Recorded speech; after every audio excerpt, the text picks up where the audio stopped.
घर खरीदने वाले हर शख्स के दिमाग में एक सवाल बार बार उठता है कि घर खरीदना ज़्यादा फायदेमंद है या फिर किराए पर रहना। जाहिर है दोनों के अपने अपने फायदे हैं, अपने अपने नुकसान हैं। घर खरीदना भावनात्मक है, लोग अपनी प्रतिष्ठा के साथ जोड़कर इसे देखते हैं। तो वहीं किराए पर रहने को लेकर भी तमाम तर्क हैं। लेकिन अगर दोनों को कंपेयर करें तो क्या फायदेमंद होगा घर खरीदना या फिर किराए पर रहना? इस विषय पर आम लोग उतनी गहरी कैलकुलेशन नहीं करते जितना कि प्रॉपर्टी एक्सपर्ट्स करते हैं। तो आज हमने इस विषय को गहराई से समझने के लिए, इसके फायदे नुकसान को विस्तार से आंकने के लिए रियल एस्टेट के दिग्गज एक्सपर्ट्स को आमंत्रित किया है। दीपक मिश्रा जी, आप इसे कैसे देखते हैं? दीपक जी, मुझे लगता है कि जैसे भी सौरभ और आशीष जी ने बोला है, मैं उनकी बात से बिल्कुल एग्री हूँ। घर खरीदना एक इमोशन है। तो लोग ये नहीं देखते कि मैं रेंट दे रहा हूँ या क्या कर रहा हूँ।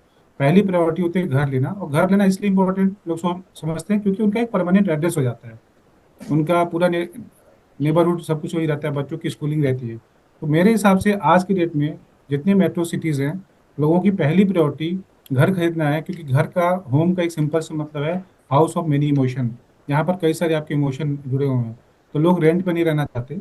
सेकेंडली ये है कि जब आप घर खरीदते हैं तो आपको एक कॉन्फिडेंस आता है, आपको ऑनरशिप फील होती है कि मेरा अपना घर है, मैं जैसा चाहे वैसे इसको डेकोरेट करूँ, मैं जैसा चाहे वैसे रहूँ। तो आप बैंक से होम लोन लेते हैं, उसको रिपेमेंट भी आप जल्दी करते हैं। तो लोगों को ये सजेशन है कि रेंट पर रहने से ज़्यादा आप घर खरीदें, ये उनके लिए ज़्यादा अच्छा है।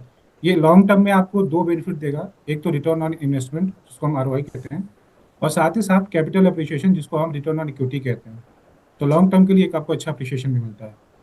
बिल्कुल, रियल एस्टेट के जरिए वेल्थ क्रिएशन जरूरी है। दीपक जी, घर खरीदना आसान फैसला नहीं होता है, इसकी एक पूरी कैलकुलेशन होती है। ऐसे में ईएमआई और रेंट को देखते हुए हमें कैसे कैलकुलेट करना चाहिए कि दोनों में क्या बेहतर दिख रहा है, क्या बेहतर विकल्प बन रहा है?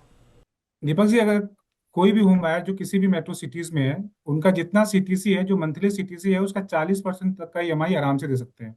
क्योंकि उनको लगभग लगभग 28 से 30% तक का, या 25 से 30% तक का एक एवरेज डेटा लें, तो उनको रेंटल देना है। तो अगर होम बायर को सिर्फ ये नहीं देखना है कि मैं रेंटल दे रहा हूँ या ईएमआई दे रहा हूँ, क्योंकि रेंटल के साथ साथ आपका जो सीटीसी है उसमें एक टैक्स रिबेट भी मिलता है, जो ओवरऑल आपके एनुअल कैलकुलेशन में आपको फिट करता है।